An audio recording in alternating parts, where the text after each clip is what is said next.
Assalamualaikum warahmatullahi wabarakatuh. Kami dari kelompok Dodol Mochi akan mempresentasikan terkait hasil kelayakan bisnis dari Dodol Mochi ini. Saya Khairul Rizky Ismail dengan NRP 234010311. Saya Ramadan Firdaus dengan NRP 234010332. Saya Kanal Rizky Semiawan dengan NRP 234010346. Saya Vito Muhammad Razani dengan NPM 234010347. Peluang yaitu Indonesia memiliki beragam kuliner tradisional yang terus berkembang melalui inovasi. Salah satu contoh adalah bisnis kita yaitu Dodol Mochi. Perpaduan antara mochi Jepang yang kenyal dan dodol Indonesia yang manis dan lengket. Inovasi ini tidak hanya menciptakan rasa baru yang unik, tetapi juga menjadi upaya melestarikan kuliner lokal agar tetap diminati. Presentasi ini membahas asal-usul proses pembuatan dan potensi mochi dodol sebagai produk kuliner kreatif. Lalu selanjutnya adalah ada gambaran umum perusahaan. Mochi atau Dodol Mochi adalah produk yang cemilan modern yang menghadirkan dodol dalam bentuk baru dengan tekstur lembut dan kenyal. Menyerupai mochi mengusung konsep inovatif. Mochi tetap mempertahankan citra rasa khas dodol tradisional namun dikemas lebih praktis dan menarik untuk generasi masa kini. Perusahaan itu kita berbentuk CV yang letaknya ada di Jalan Bago nomor 265 Kecamatan Coblong, Kota Bandung, Jawa Barat. Tentang produk ini, Dodol Mochi diposisikan sebagai cemilan kekinian yang memadukan tekstur kenyal khas mochi Jepang dengan rasa legit dan tradisional dari dodol Indonesia.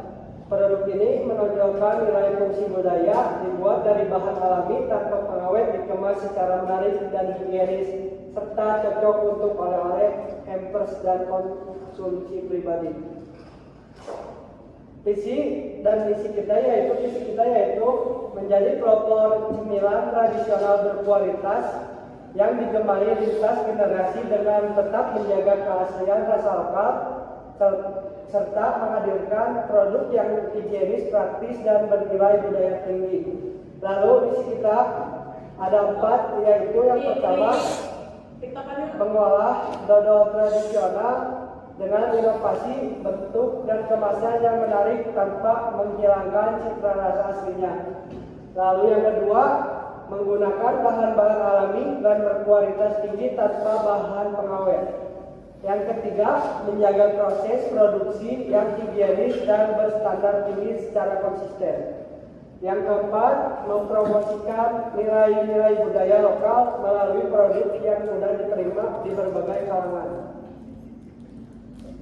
Slide selanjutnya ada keunggulan kompetitif, yaitu yang pertama, inovasi rasa lokal dalam sentuhan modern. Yang kedua, lokasi strategis dengan dekat dengan kawasan wisata. Yang ketiga, harga lebih murah dengan isi lebih banyak. Lalu selanjutnya ada data awal pengukuran permintaan. Data ini didapat dari formula yang dapat dari melalui link rasio atau pengukuran permintaan. Rumusnya yaitu formula dikali jumlah PE penduduk muncul di hasil PE, yaitu dari sini pengukuran permintaan. Pengukuran permintaan itu kita umurnya itu dari 15 sampai 54 tahun. Data ini didapat dari BPS. Lalu ada kenaikan harga per tahunnya, yaitu dengan harga 4.000 dari tahun 2020 ke tahun 2024. Per tahunnya itu naik 4.000 atau sekitar 7,2%. Lalu ada pengukuran permintaan, yaitu kita dari jumlah penduduk, yaitu ada konsumsi 80%, saving 15%, investasi 15%. Lalu konsumsi itu dibagi menjadi 3. Yang pertama itu ada sandang 20%, pangan 60%, dan papan 20%. Di dalam makan ini kita dibagi menjadi dua, yaitu yang pertama ada makanan pokok 70%, lalu ada makanan ringan 30%. Dan di dalam makanan ringan ini dibagi menjadi tiga.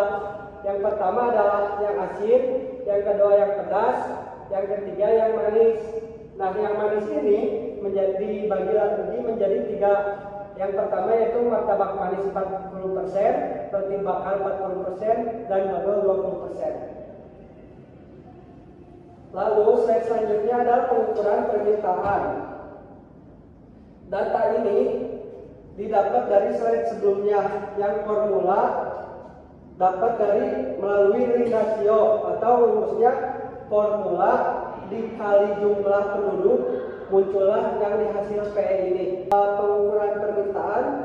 Pengukuran permintaan ini rumusnya yaitu X dikali Y, X ini dikali Y, lalu ada hasilnya di XY ini, lalu X ini dipangkat 2-kan, lalu hasilnya ada di X2 ini.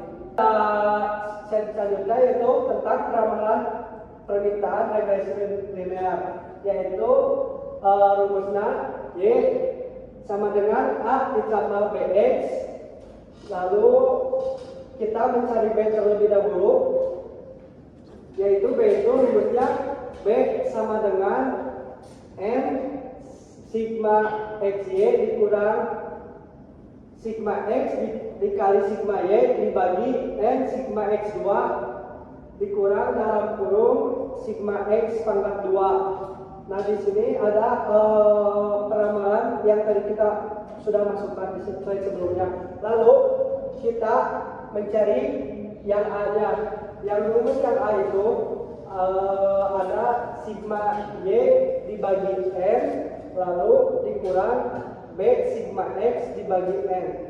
Nah, di sini contohnya yang sudah masukkan di slide sebelumnya. Kita penerapan harga dodol piknik di Kota Bandung dalam berat 1 kg di tahun 2025 senilai 75.000 sampai 2029 senilai 91.000. Lalu peramalan permintaan dan rumus yang tadi telah dihitung, masukkan rumus Y sama dengan 11.733 ditambah 0,02x di tahun 2025 dengan PE 13.342 sampai 2029 13.686. Lalu selanjutnya analisis SPP. Yang pertama segmenting. Di segmenting ada demografis, yaitu Gen Z dan milenial yang senang mencoba cemilan baru dan unik serta peduli pada gaya hidup modern dengan nuansa lokal. Selanjutnya geografis, daerah perkotaan dan kota-kota besar khususnya Kota Bandung dengan potensi pasar oleh-oleh pusat wisata dan akses tinggi ke marketplace digital serta toko oleh-oleh. Lalu psikografis, yaitu konsumen yang menyukai makanan ringan bernuansa lokal namun dikemas secara modern terbuka terhadap inovasi makanan tradisional. Selanjutnya analisis SPP, yaitu targeting usia 15 sampai 54 tahun, gendernya wanita dan pria, pekerjaan mahasiswa dan pekerja, status sosialnya ekonomi menengah. Posisinya dodol porsi diposisikan sebagai panggilan kekinian yang memadukan tekstur kenyal khas Jepang dengan rasa unik dan tradisional dari dodol Indonesia. Produk ini menonjolkan nilai sisi budaya, dibuat dari bahan alami tanpa pengawet, dikemas secara menarik dan higienis serta cocok untuk oleh-oleh, hampers dan konsumsi pribadi. Ini 4P pertama produk, yaitu camilan inovatif dengan rasa otentik dodol khas yang manis dan lembut, tekstur kenyal ala mochi yang unik dan menarik, diproduksi secara homemade tanpa bahan pengawet, dikemas secara higienis dan menarik, cocok sebagai cemilan harian, oleh-oleh khas daerah dan hampers spesial. Yang kedua, price yaitu harga dodol mochi ditetapkan sebesar 75.500 gram berdasarkan harga pasar. Dan lalu place yaitu tempat penjualan dilakukan melalui ruko milik sendiri, juga tersedia secara online melalui media sosial dan platform digital, melayani pembelian langsung dan pemesanan jarak jauh. Yang keempat, promosi melalui media sosial untuk meningkatkan kesadaran market, penawaran diskon pada momen khusus seperti hari raya atau ulang tahun, mengandalkan kemasan menarik dan rasa otentik sebagai nilai jual utama, strategi dari mulut ke mulut, dan loyalitas pelanggan lokal. Lalu menyediakan sampel produk di toko untuk pengunjung baru. Penjualan market share di PE asumsinya di tahun 2025 senilai 108.741 sampai 2029 senilai 111.539. Lalu perkiraan penjualan atau market share di tahun 2025 sampai 2029 dengan PE di tahun 2025 seharga 13.342 sampai tahun 2029 senilai 13.686. Lalu PE asumsinya tahun 2025 sebesar 108.741 sampai tahun 2029 sebesar 111.539. Lalu pesaingnya 2025 senilai 93.600 sampai 2029 95.486. Market potensial di tahun 2025 sebesar 15.141 sampai 2029 sebesar 16.053. Lalu market share di tahun 2025 52% sampai 2029 60%. Proyeksi penjualannya tahun 2025 sebesar 7.874 sampai 2029 9.632. Lalu kapasitas produksinya sebesar 10.000 di tahun 2025 sampai 2029 sebesar 40.000. Selanjutnya aspek teknis dan produksi. Bahan bakunya ada gula merah 200 gram, santan 400 ml, daun pandan 5 lembar, garam 1 gram, tepung ketan putih 300 gram, tepung ketan hitam 100 gram, dan pepper box 1 pieces. Lalu cara membuat doci, yang pertama rebus 200 gram gula merah bersama 400 ml santan dan 5 lembar daun pandan.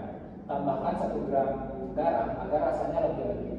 Masak hingga gula larut, lalu matikan api dan biarkan dingin.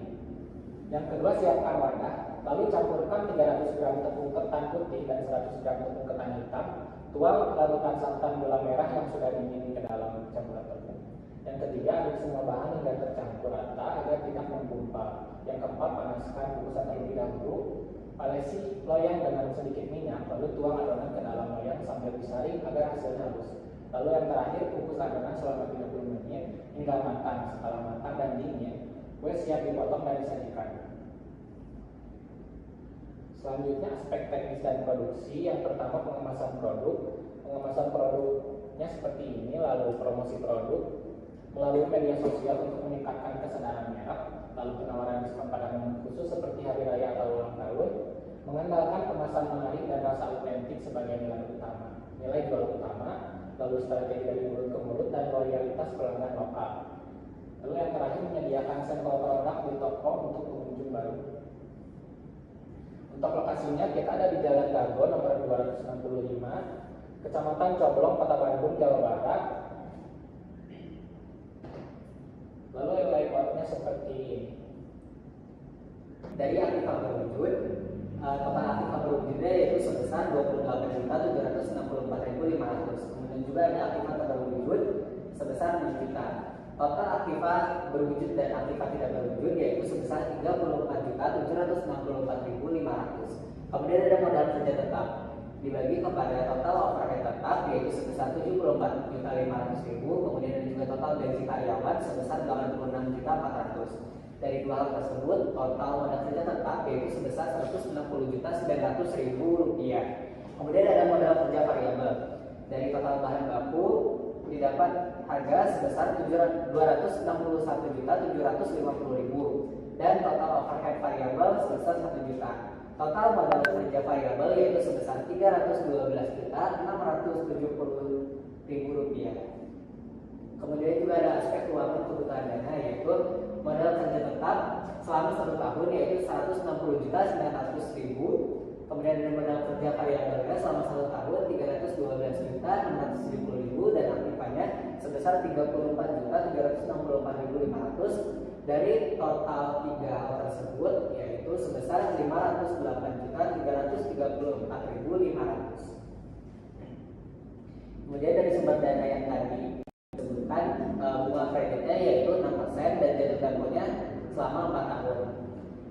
tahun ke-0 yaitu pinjamannya sebesar 101.666.900 perak.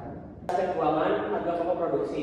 Untuk menghitung biaya overhead per unit untuk dimasukkan ke dalam harga pokok produksi per unit dengan rumus biaya per tahun dibagi kapasitas produksi 38.400 dibagi 10.000 ketemulah 3.840 dan selanjutnya untuk total biaya overhead per unitnya sekitar 16.705. Harga pokok produksi kita memproduksi menggunakan gula merah 200 gram dengan harga 2.000 dan santan 400 ml dengan harga 6.400, daun pandan 5 lembar dengan total biaya 500 dan garam 1 gram dengan total biaya 30. Terus tepung ketan putih dengan 300 gram dengan harga 3.000, tepung ketan hitam 100 gram dengan harga 2.600 dan pepper box 1 biji dengan harga 2.000 dan gas LPG untuk memproduksi 1 unit seharga 9.600 sehingga total bahan baku yang dipakai sekitar 26.130 perak dan biaya tenaga kerja yang kita berikan sekitar 5.000, biaya overhead pabrik tadi di slide sebelumnya 16.705 dan biaya overhead variabelnya 100 dan harga pokok produksi total seharga 47.935 dan kita menjual produk tersebut dengan harga 75.000. Ini aspek keuangan. Proyeksi penjualan kita di tahun pertama menjual 7.874 dengan harga jual 75.000 dan penjualannya sekitar 590.520.758. Di tahun kedua dan kemudian penjualannya 8.301 dengan harga 7.500 dan penjualannya sekitar 622.601.925. Untuk tahun ketiga 655.287.415. Tahun ketiga 688.558.188 dan tahun kelima 722.403.000 dan 134. Dan ini proyeksi bahan baku yang untuk produk tersebut. Di tahun pertama unit penjualannya 7.874 dan biaya bahannya sekitar 26.130 dan untuk tahun pertama bahan bakunya sekitar 205.734.645.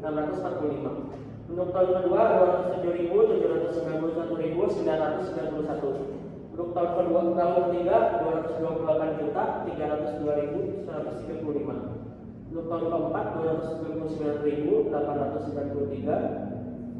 239.893.673 dan untuk tahun kelima 251.685.252. Sekarang aspek keuangan proyeksi lebar rugi. Penjualan kita tadi sekitar di tahun pertama sekitar 590.512.759 dan tahun kelima dengan 722.403.134 dan dikurangi dan laba setelah pajak yang kita dapatkan sekitar 129.180.879 pada tahun pertama dan pada tahun kelima 178.881.881. Kita untuk mencari ARR yaitu average earning tax atau rata-rata laba setelah pajak dibagi investasi dibagi 2 lalu dikali 100. ARR di proyek tersebut sekitar rata-rata ART di proyek tersebut sekitar 150.164.367 lalu dibagi dengan investasi tadi 508 sekian dibagi 2 lalu didapat 254.167.250 lalu dikali 100 didapatlah ARR sebesar 59,8%. Yang dimana ARR apabila lebih dari 40% maka proyek tersebut layak. Lalu aspek keuangan proyeksi arus kas dengan investasi 0 dengan pinjaman. Penjualan tadi di tahun ke-0 itu tidak ada, lalu di tahun pertama ada 590.759 dan di tahun kelima sekitar 722.403.134. Lalu arus kas bersih pada tahun pertama setiap kita masih minus karena belum ada penghasilan. Di tahun pertama sekitar 104.964.511. Lalu di tahun kelima 174.301.868. Proyek tersebut mengalami balik modal pada 4 tahun 3 bulan 9 hari, yang dimana apabila periodenya di bawah 5 tahun maka proyek tersebut bayar. Lalu NPV itu didapat untuk menghitung berapa nilai waktu sekarang setelah kita mendapatkan uang nanti. Dengan rumusnya NPV itu sama dengan sigma net cash inflow dibagi 1 plus R dikurangi X 0. Yang dimana di tahun kelima future value-nya didapat 104.964.511 dikali dengan bunga pinjaman kita tadi 6% dengan 0,94, lalu dikali dan didapatlah present value 99 juta 23.124, yang dimana total semua dari tahun 2025 sampai 2029 sekitar 527 juta 161.215, lalu dikurangi dengan 508 juta 334.500 dan didapatlah NPV sekitar 18 juta 826.715. Apabila NPV bernilai positif maka proyek tersebut layak. Lalu ada proyeksi arus kas di investasi nol dengan pinjaman. Yang pertama ada profitability index, di mana present value dibagi investasi. Present value tadi sekitar 527.161.215 dan dibagi dengan investasi ke nol yaitu 508.334.500 dan dikali 100 dan didapatlah 1,04. Apabila PI lebih dari 1 maka proyek tersebut layak. Lalu ada IRR, di mana IRR dengan investasi pertama atau bunga pertama ditambah NPV pertama dibagi NPV ke 1 dikurangi NPV 2 lalu dikali investasi 2 dikurangi investasi 1, di mana IRR di proyek tersebut didapat 7,24%. Apabila IRR lebih besar dari bunga yang kita pinjamkan maka proyek tersebut layak.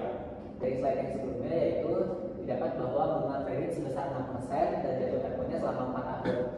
Pinjaman di tahun ke-0 yaitu sebesar 1.666.900 dan total pembayarannya dari tahun ke-1 sampai tahun ke-4 yaitu 28.651.801. Kemudian juga pokok di tahun pertamanya sebesar 23.182.415, kemudian juga bunganya yaitu 5.469.385 perak. Dan untuk pembayarannya flat dari tahun pertama sampai tahun keempat. Selanjutnya untuk angsuran per bulannya yaitu sebesar 2.387.650 perak.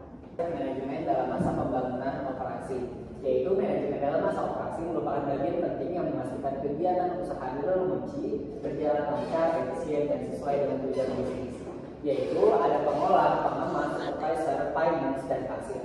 Nah, untuk pengolah sendiri yaitu bertanggung jawab untuk mengolah bahan baku seperti gula merah, santan, tepung, dan segala bentuk bahan-bahan yang ada di usaha kami. Kemudian selanjutnya pengemas, yaitu melakukan proses pengemasan dodol setelah matang, termasuk menimbang, membungkus, memberi label, dan memastikan kemasan aman dan bersih. Selanjutnya ada supervisor, yaitu mengawasi segala bentuk operasional yang ada di usaha kami. Kemudian juga finance, yaitu mengatur dan mencatat semua transaksi keuangan usaha serta melakukan pembelian bahan baku dan perlengkapan produksi dengan harga dan kualitas yang terbaik. Kemudian ada kasir, yaitu menangani semua transaksi yang ada di dalam penjualan dodol. Selanjutnya, manajemen proyek merupakan pendekatan sistematis dalam mengelola sumber daya untuk menyelesaikan suatu proyek dari awal hingga akhir. Tujuannya untuk mencapai hasil yang optimal dalam batasan anggaran, waktu, dan kualitas yang telah ditetapkan. Dari sini kami menggunakan prinsip planning, organizing, evaluating, dan controlling. Di mana untuk poin pertama yaitu planning, kami merencanakan jumlah dodol yang akan diproduksi produksi, kebutuhan bahan baku, terus juga ada menentukan jadwal produksi dan target penjualan agar proses berjalan dengan terarah. Kemudian untuk organizing yaitu mengatur pembagian tugas antara tim, pengelola, terus juga ada pengawas dan juga pengawas. Dan actuating yaitu melaksanakan proses produksi sesuai rencana, dimulai dari pengolahan bahan, pengadukan dodol hingga matang hingga proses pengemasan dan penyimpanan produk jadi. Kemudian yang terakhir ada controlling yaitu pengawasan, mengawasi seluruh proses produksi, mengecek kualitas rasa dan tekstur dodol dan memastikan penggunaan bahan baku tidak berlebihan serta melakukan evaluasi jika ada kesalahan ataupun keterlambatan dalam produksi. Kemudian aspek hukum, bentuk badan usaha kami yaitu Komandite Fellowship atau CV atau yang sering kita sebut sebagai persekutuan komanditer, di mana CV ini adalah suatu bentuk badan usaha berupa persekutuan yang didirikan oleh 2 orang atau lebih dengan sebagian para anggotanya memiliki tanggung jawab yang tak terbatas dan sebagian para anggota lainnya memiliki tanggung jawab terbatas. CV biasanya juga didirikan dengan akta dan harus didaftarkan. Selanjutnya aspek sosial dan ekonomi yaitu ada 3 poin yaitu pengaruh DOCI terhadap penghasilan negara, di mana sebagai usaha kuliner turut berkontribusi pada pendapatan negara melalui pembayaran pajak dari hasil penjualan. Dalam hal ini kami sebagai UMKM. Kemudian yang kedua yaitu penambahan kesempatan kerja. DOCI membuka peluang kerja di bagian produksi, pengemasan dan penjualan. Dan yang terakhir ada pengaruh DOCI terhadap lingkungan sekitar, di mana kami mendorong interaksi sosial dan pemberdayaan masyarakat sekitar. Itu kesimpulan, berdasarkan hasil analisis dari berbagai aspek dalam proposal ini, dapat kami simpulkan bahwa usaha DOCI layak untuk dijalankan. Mungkin sekian presentasi dari kami terkait bisnis yang akan kami jalankan, yaitu Dodol DOCI. Kurang lebihnya mohon maaf. Wassalamualaikum warahmatullahi wabarakatuh.